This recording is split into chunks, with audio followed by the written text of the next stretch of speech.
So you've manhandled the mountain of muscle Hercules and his 12 labors, smashed the dynamic duo of Spears, and derailed the assassin party bus. Welcome to the channel, Masters. I am the Shotgun Shogun, and today we are going to be talking about the remainder of the exhibition quests as well as the finals. You have bested the first three, but now you face the Destroyer of Dragons and Sayer of Sumanai, Siegfried. Siegfried is going to have 51,000 hit points and will be accompanied by two 99,000 hit point wyverns. Now you might be saying, Shogun, did you forget a zero there? Nope, 51,000 hit points.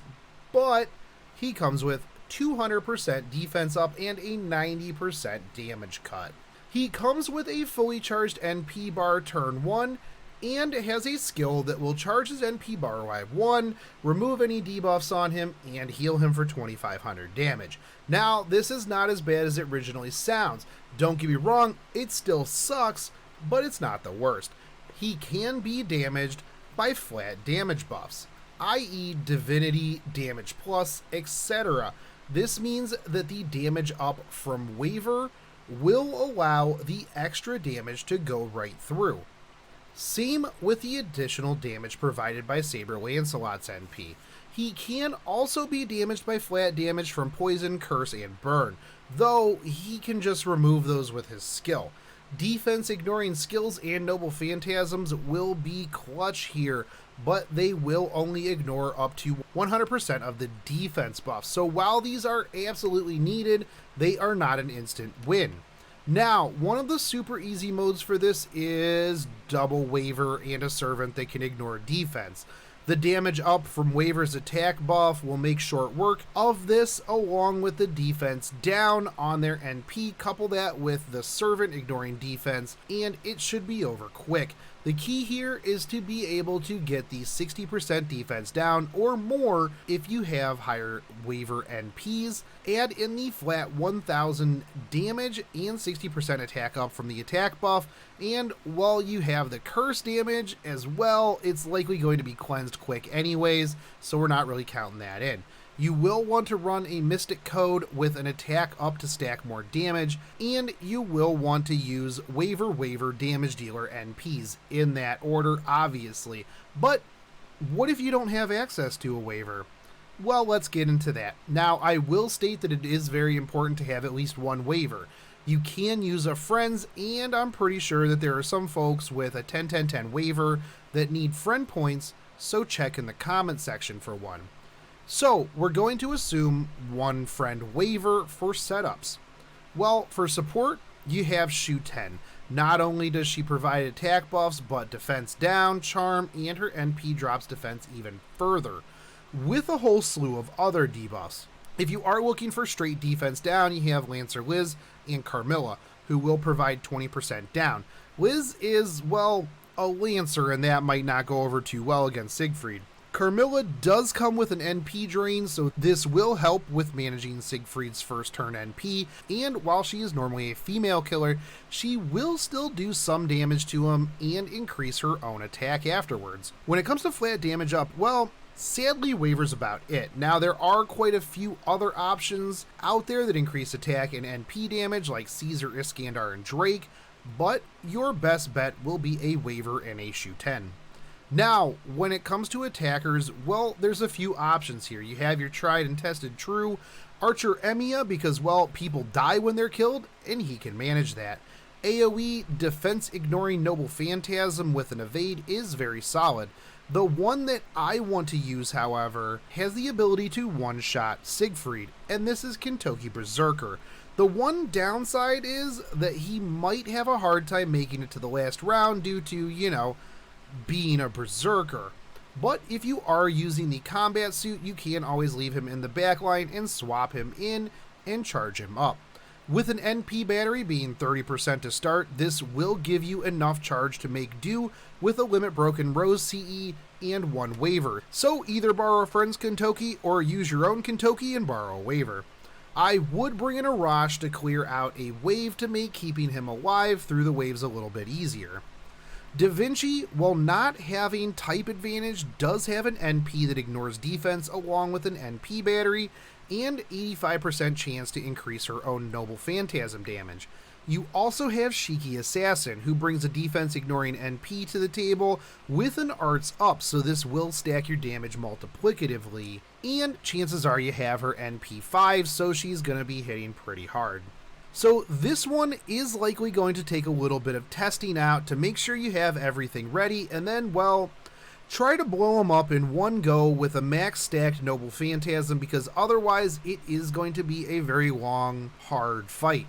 I hope you are not too worn out, though, from that, because we are about to hit the mother load. The mother of warriors, Maeve. And, well, she's buffed to the 9s on this fight. Invulnerability, 90% arts, quick buster resist, and 3 sets of defense buffs. And you thought Siegfried was bad, so not only does she have a pile of buffs, but she can also charm all males, max Noble Phantasm charge all of her allies, and heal her allies for 20,000. Oh, and inflict taunt.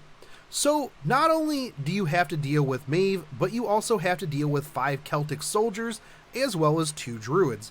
The soldiers will be rocking 64,000 hit points and the druids will be at 138,000, with Maeve sitting pretty at 419,000 hit points. This does seem like a little bit of a mountain to climb. Now, when new soldiers pop in from you killing off their replacements, they will increase Maeve's NP bar by 2 and boost her attack. This doesn't count the first 2, so you really only have to deal with 3 shots of that. When you run out of soldiers, well, that's when the druids come into play, and they will just be boosting her attack, no NP bar this time around. Now, the upside to this is that as you lay waste to her minions, her buffs start to fall off. Invulnerability, then arts, buster, then the 3 defensive buffs, and then finally the quick buff. Mostly because if they took the quick buff out earlier, you would just insta-gib her with Jack. Her 3 defensive buffs give her around 80 to 85% defense, so theoretically, you can focus her down after you drop the invulnerability and the arts buff. And how do you do this? Well, Assassin Shiki. Arts-based assassin that will be bringing the pain after dropping just 2 of her minions, and if you remember from the previous fight, Assassin Shiki just straight up bypasses defense. Now, if you don't have Assassin Shiki, or a friend Assassin Shiki, you can use Carmilla. However, you have to go a bit deeper to bring Maeve to her knees, so you will have to get rid of the defense and the buster buffs before you can really hammer home the final blow. You also have Jack, and like I mentioned, they saved Quick for last because otherwise Jack would just make quick work of her. To use Jack as an option, you will need to clean up that last minion. Since Assassin Shiki is going to be your best bet, and I'm sure that you can find one on your friends list or in the comments section, we will work around her. Bringing an AoE assassin to drop the 2 Celt riders right out of the gate is going to be a great idea, and Shuten or Assassin Skahak will be great here. Granted, they will not be doing much of anything to Maeve due to her invulnerability, but that's not really the point. Shuten is much better in this situation as she can drop defense as well as increase attack. As this one is going to take a bit of time, if you are planning to get through the first few waves of soldiers, Best Kohai Mash will be fantastic by bringing a pile of buffs to keep your Shiki safe and sound. The downside to this fight is that it is pretty much girls only, as Maeve will sink her claws into any boy on the field and leave them stunned. So this leaves out Waver, and bringing a Tamamo is doable, but as the enemies for the most part are riders, this is iffy unless you want to take Maeve to Pound Town before Tamamo's defense buff wears off. So there's not a ton of options here, but bringing down the first 2 soldiers then focusing her down with an arts meme team is one of the more solid options in my opinion. Just as the Maeve fight comes to a climax, Gilgamesh descends from his little flying spaceship thing from the Fate Zero series, because like what even is that? Oh hey, look, I'm Gilgamesh, check out my crazy space throne. But I digress. The oldest hero, the King of Kings, the man toting 1.5 million hit points, Gilgamesh. This fight's super straightforward with no gimmicks at all. Just kidding. Once you face off with Gilgamesh, he's just going to drain your NP bar, and he's going to inflict you with reduced NP damage for 10 turns. This is both your front line and your back line. RIP. Not only that, but every turn Gilgamesh will buff his own attack for 20 turns. So it's important to burn him down as quick as humanly possible before he starts one-shotting everybody. Now, you might be thinking, you know what, Shotgun Shogun, I will just remove his attack buff. That doesn't seem too hard. Yeah, and that's when he's going to go, guess what? You've just activated my trap card. Not only will I just recast this on myself, but I will completely fill up my NP bar. GG.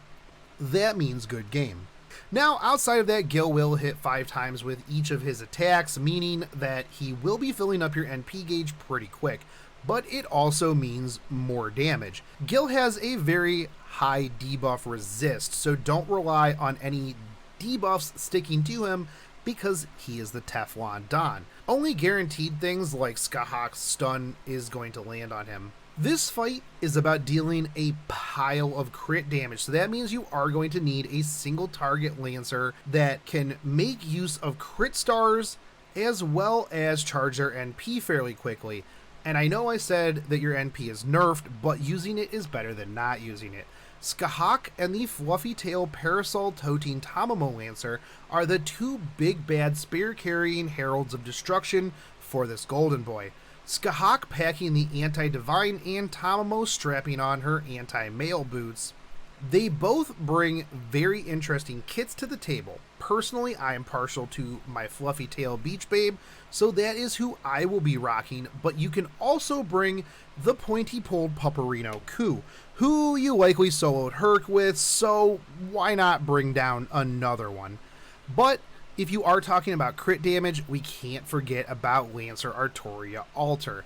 Now, I know that she is not single target, but her ability to crit smash on demand can lead to a quick chain of pain if you just so happen to have a Buster Chain lined up. Now that you have some damage options, well, what are you going to be bringing for support? The man, the myth, the legend, Hans.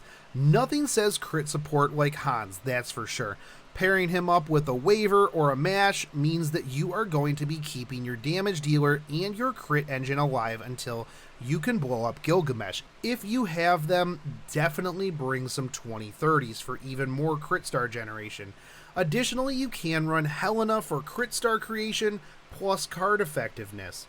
Now, you can run a dedicated crit star generator like Jack, Fuma, Kurstar, Masan, or Emiya Assassin, but if you have some 2030s or his rightful place to create stars, it would be much better to have some crit damage support. After you have all of that laid out, this fight actually is very straightforward. You just crit him in the face until he dies, and when he falls over, well, congrats, Masters. You have finished up the exhibitions. You stand victorious against some of the most brutal challenges, and as your reward, you get to fight the one, the only, the Umu, Nero Claudius, and a bunch of other servants that just happen to be hanging out with her. Jack, Media, Lancer, Artoria, Alter, Amakusa, Ozzy, and Nero are all going to be coming at you. This is a one-round battle, and replacements come in as you kill off each servant. Now, as you kill them, they will toss various buffs and debuffs around, because of course they do. Jack will reduce your buff rate at the beginning of the battle. Now, when you kill her, she will drop a buff on all of her allies that recovers 5,000 hit points a turn. This does include the backline members as well. Media will hit you with a 1,000 damage poison debuff that sticks around for 10 turns, and when killed, will increase the defense of all of her allies by 50%.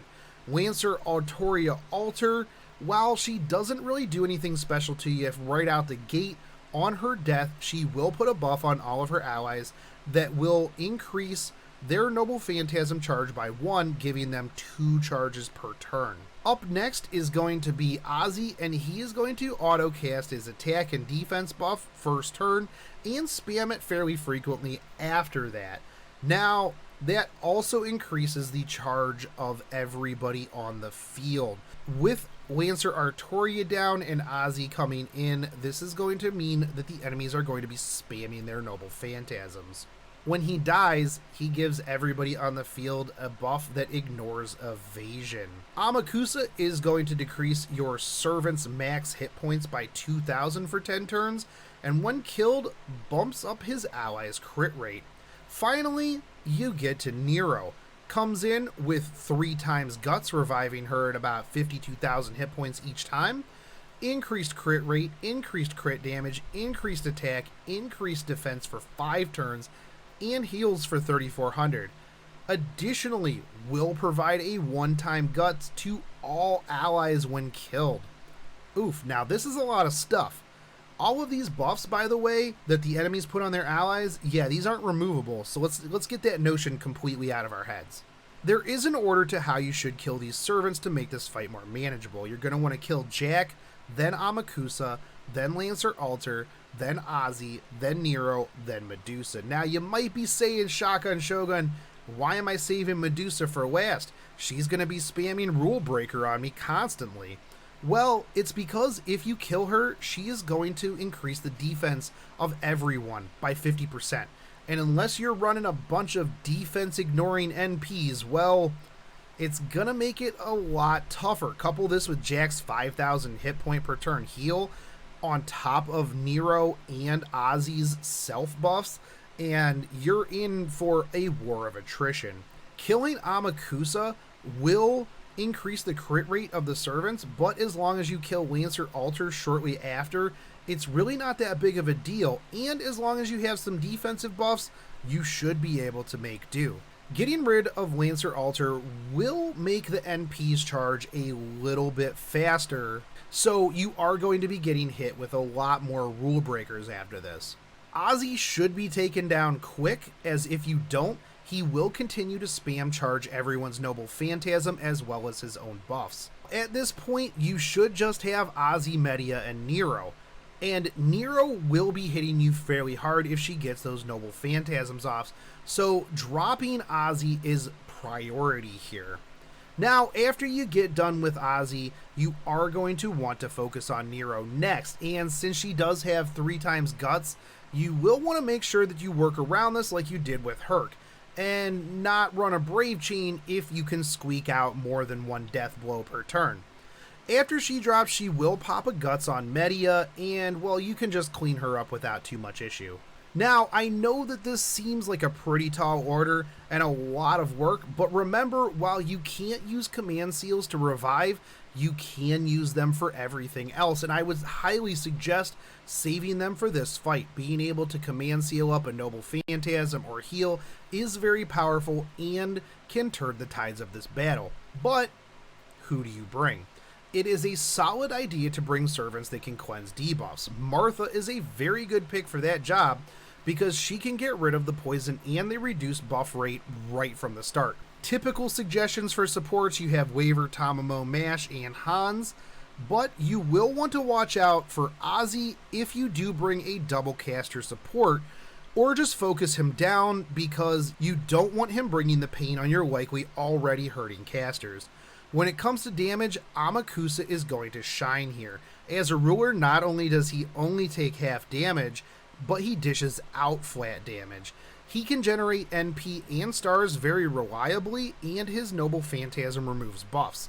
Now, you can bring Kentucky Berserker to deal with any of those pesky servants that want to rock the defensive buffs like Ozzy and Nero, because his defense ignoring Noble Phantasm and the sheer amounts of damage that he can put out will just melt servant after servant. But he's a berserker after all, so he is going to need some healing and some defensive support. You do have Emiya, who also can negate the defensive buffs with his AoE Noble Phantasm, and he does have class advantage against Nero, so that is definitely a boon in this fight. There is Ku Alter, and while I know I mentioned berserkers needing a hand, well, Ku is pretty tanky for a berserker, and he has quite a bit of sustain. Plus, he can blow up most things that he looks at pretty quickly. Another servant to note is Jalter. Flat damage against everything on the board, and double damage against Amakusa. Couple her with some crit support and she should be able to make quick work out of most of the servants with just her normal hits. This fight is going to be tough, there's no getting around it, and I am very much looking forward to this and looking forward to all of the videos that come out from people beating these with very, very interesting combos of servants. Remember, these are all only 1 AP, so don't be afraid to fail and test out new things. After you beat this, Masters, get ready to be claimed the champion of Nerofest. I would like to give a huge shout out to Lord Ashura. His guide is linked down below and it gave me a very good solid base for my video. So go down there, check it out, give him a shout out. He is a very fantastic guide maker and pillar of the Fate Grand Order community.